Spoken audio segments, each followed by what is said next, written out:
Right, good morning everybody. Sorry I'm a little bit later than I said I was going to be to announce today's challenge, but I've been seeing in my lovely year ones who have decided to come back to school, and it was just gorgeous to see them at the gate there, coming in and just looking so happy and enthusiastic. So happy Wednesday everybody. I can't believe it's Wednesday already. Where is this week going?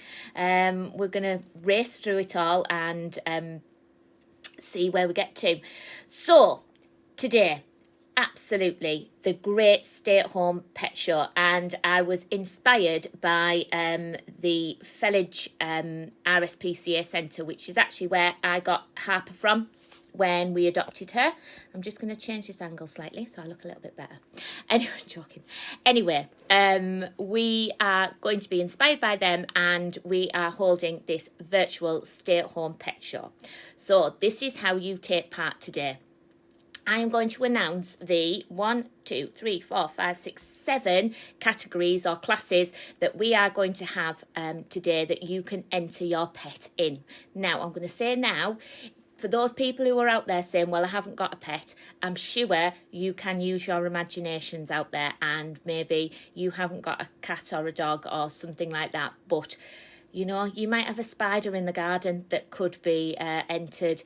You might have somebody, you know, who has a dog down the street who you used to take out for a walk, or Nana might have a dog, or Nana might have a cat, and you can enter them. You also might have just a really gorgeous stuffed animal that is really special to you, so you can also enter them into the classes. So when I announce the classes, what you need to do is you need to take a photograph of you and your pet, and you need to then post it in the class. So I will put each one onto a separate Facebook post.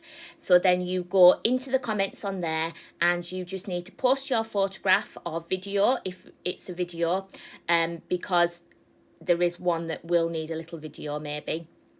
Post it into there with your name and the name of your pet, and then we will judge them all later. So judging will commence. The classes will close at 5 o'clock today, okay? And then the judging will commence. As in all good pet shows, there will be rosettes to the winners, and we will post them out. Now, I did say there that obviously you could use a family member's pet, or, you know, somebody you know's pet to enter this as well. But obviously we must stick to social distancing, stick to the guidance that is out there. So please do not go and specially take photographs. I'm sure if your mums and dads, or if you're watching, you're like anything like me, you will have thousands of photographs on your phone. So you can go through and you can find a picture or a little video that really illustrates that class to them. So class number 1 is for the best companion. So it's for your pet who just embodies that person that, or that thing that you go home to and they give you so much love. Now, I know I wouldn't get through without Lola and Harper some days, because the way that they cuddle me and are excited to see me when I walk through the door, even if nobody else is. So, you know, I would take a lovely photograph of them, maybe with me, maybe it's one that I've taken when we've been out somewhere.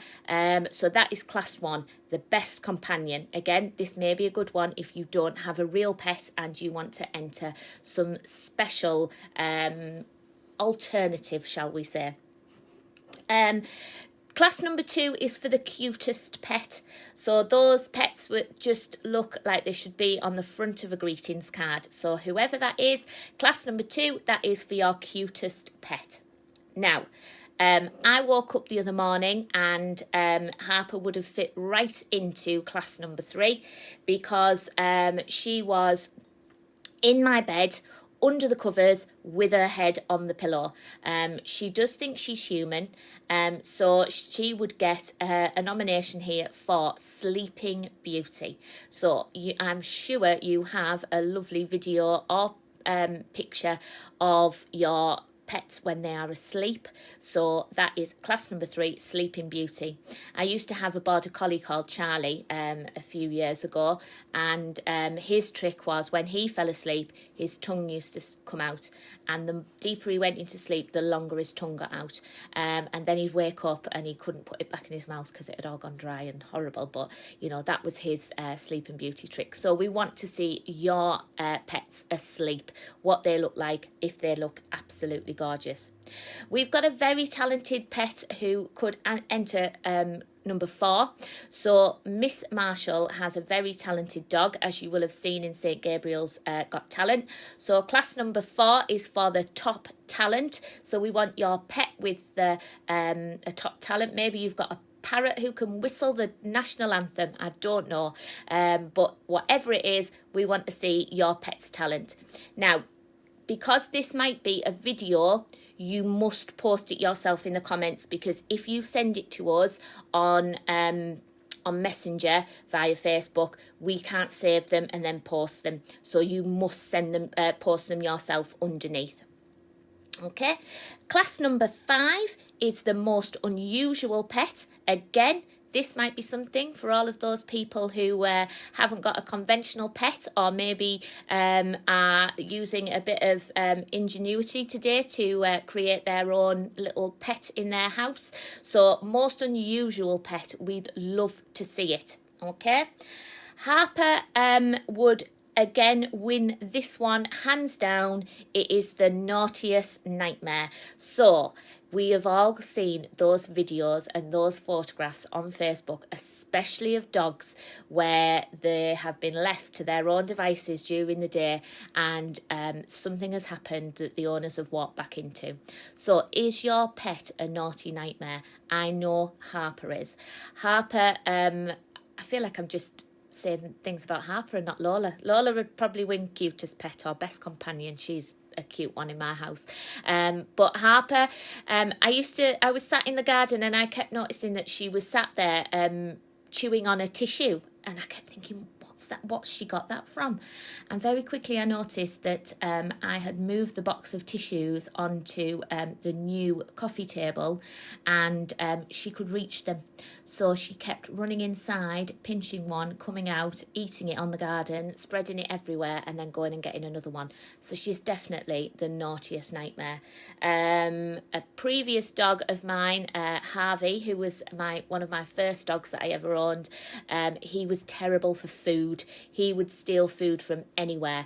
And I once took a whole lasagna out of the oven, which I put on top of the stove just after I'd taken it out, went upstairs, came back down, and he'd eaten it all. Absolutely boiling hot. He had a white nose, and it then turned orange, do you know, like it does with dye on pasta when you make that tomato sauce. His nose was orange for weeks and we couldn't get it out. So if you've got a story or a picture of your pet being the naughtiest nightmare, then that is definitely the class for you. And then the last class of the day is why I love my pet. So it might be the lovely thing that makes them the most special thing in your world. We want to know about it. Sorry, what time did you say entries had to be in by? 5:30. Okay, so 5:30, so you can post any time between now and 5:30. I just thought, I know we have got some children in school today, and I know they might want to participate when they get home, and I just thought if we gave you a bit of time, or if parents are at work, it just means that there is a bit of leeway today. So, classes 1 to 6. There will be a range of rosettes for all the different classes. I will post them separately in each comment, and I will also post them in the event. So I created an event for today's challenge. I couldn't think of the word there, sorry. I created an event for today's challenge, so you can go over to the event, and I'll post it in there as well, so you can post it there. So good luck. Just a couple of other little things to let you know. Next week we have some work that's going to start on Monday with all of our classes. And again, I am going to create an event for this. However, next week is school trip week. So every class in school will be heading out on a virtual school trip. And you are all going to be going somewhere very exciting. So stay tuned, find out how you can get some more information about that from your class teacher. I will make sure that they are posting in Google Classroom and sending you links via email and things. So that will be something to look forward to next week. So get your cameras out, scroll through those phones, find your entries, you can enter more than one category today. You don't just have to enter one. You can enter them all. You can enter just one. Totally and utterly up to you. So best of luck. I think it's going to be a really tough decision. I'm going to be taking it seriously like Crufts today. And we will have as well the best in show, the overall winner of the day. So out of our 7 categories, there will be one overall winner as well. So good luck, everybody. I'm really looking forward to seeing your entries, and have a gorgeous Wednesday. See you later, everyone. Bye.